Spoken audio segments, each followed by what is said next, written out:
Sorry. Sorry.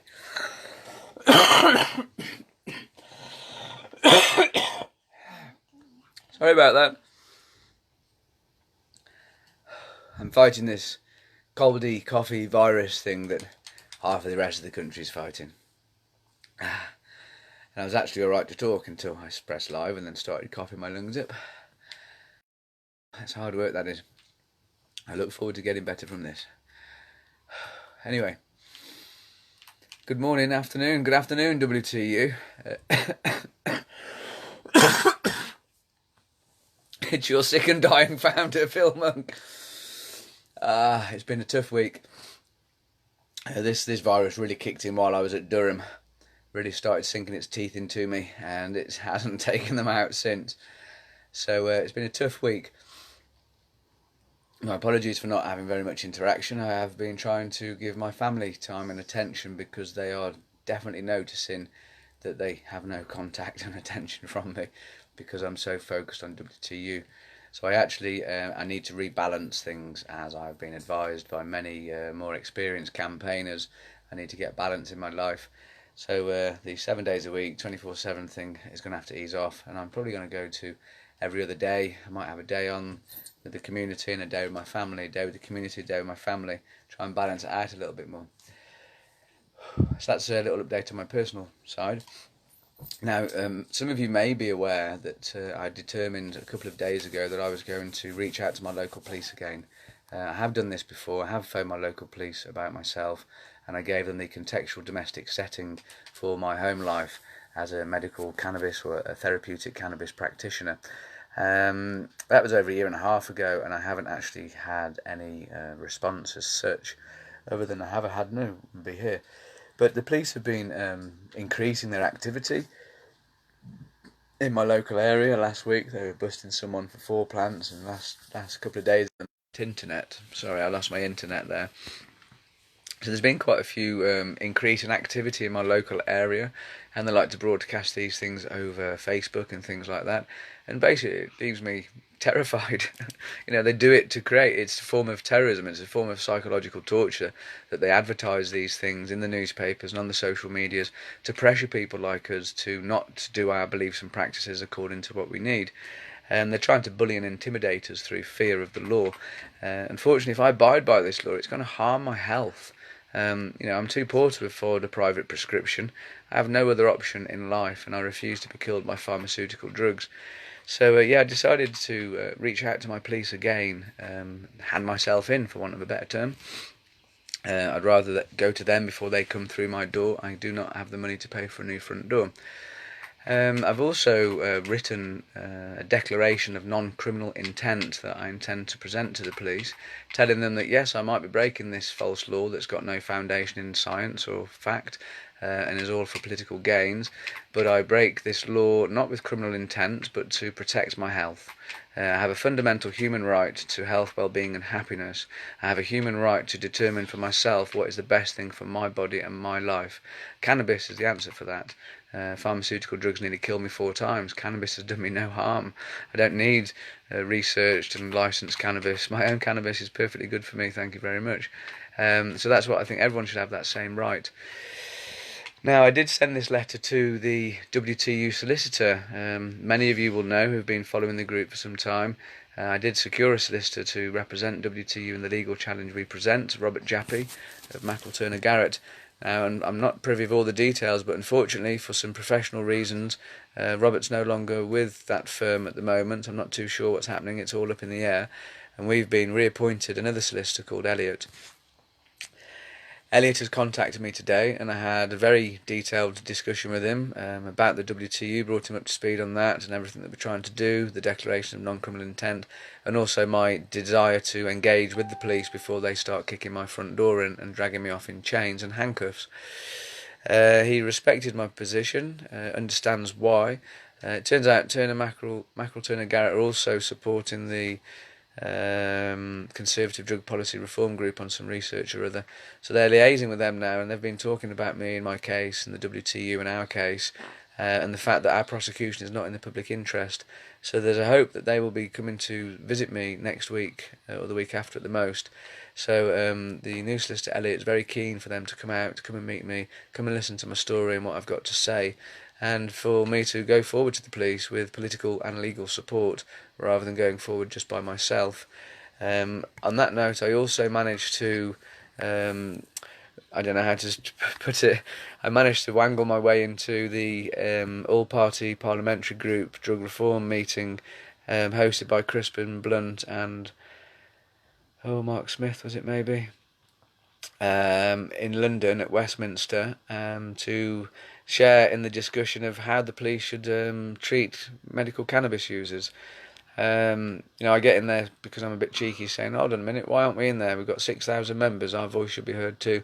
Thankfully they replied and they got us in there. I went with Paul Taylor and Gags Morgan, and we got to make some very, very impassioned speeches about our circumstances. You get to highlight, actually, there's no such thing as a medical cannabis user, because medical cannabis does not exist. All we have is cannabis that some people use for medical purposes, other people use for different purposes, and the real question is, should these people be treated any differently by the law, so long as they're not causing any harm to others? The group was very keen to keep it onto the medical focus and not muddy the waters with what they consider recreational. On that note, the APPG determined that these prosecutions, such as myself and like Jim and Craig, members of our group, Colin, who are about to get processed and arrested, it's not within the public interest to prosecute us. In fact, the application of this law is causing harm to our lives. We can't abide by this law because it will harm our lives, and we can't afford private prescriptions, so it's financial medical discrimination. They intend to lean on various departments to try and get them to make it so the police will no longer pursue people who use cannabis for medical purposes. They will declare it not in the public interest to prosecutors, which would be fantastic progress. To change things politically takes a long time, as we all know, but for the Department of Public Prosecutions to make this stance could change things very quickly. So that's kind of the plan to move forward. What else are we going to say? One of our Canna comrades, Colin Craig, up in Edinburgh, he is in court on the 4th of November. Unfortunately, I've got no way I can get there. It's just not possible. But if any of our members up in Scotland or anyone can get to him to support him on courtside, to be in the public arena and to say this isn't in the public interest, let this man go, then please let's try and get there and support Colin, because it could be any one of us next. It literally could be any one of us next. And also one of our members, Jim Harwood, he's just been busted last night for a few plants to take away his aches and pains.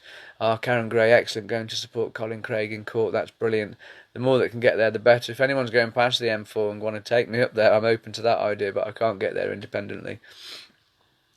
We need to start insisting on the defence of medical necessity to be reinstated at the very least.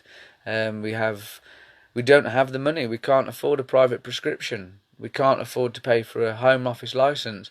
We can afford to pay for a bag of seed and a bag of soil. Why should we be prosecuted and criminalised for that? Why should we have our lives destroyed for that? I hate it. I feel powerless. I'm now going to go off and just put some thoughts and notes together to try and help Jim this afternoon as best I can to try and help him. There's the promise of the office space.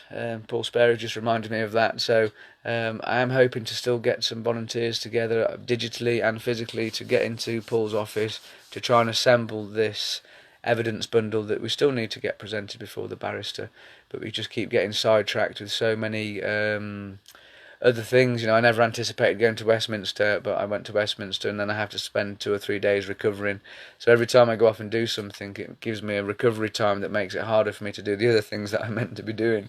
So the thought about becoming a charity at this point, I haven't been able to progress with it because of so many other things going on. On the good news, one of our admin team, Billy Bonds, he is going to take up the merchandise postals for me because I can't physically do that anymore. So Billy's going to be helping with that, and Margie Malloy's helped me by taking the books that Robert Liederman gave to us, and they've been sent today. They will be getting posted out by Margie, because these things are sitting in my cupboard and I can't do anything with them because my body's useless. So it's good now that things will start turning again. Someone's saying cannabis also used as a preventative and classified as a medical user.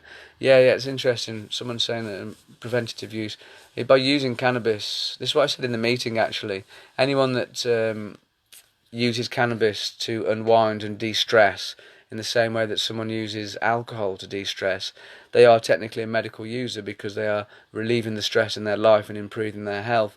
So virtually everyone is a medical user, whether it's prophylactic, preventative, curative, palliative, restorative, it's all medical use. But at the meantime, is it in the public interest to be destroying people's lives? There needs to be a database of sick people who use cannabis. That came up in the meeting actually.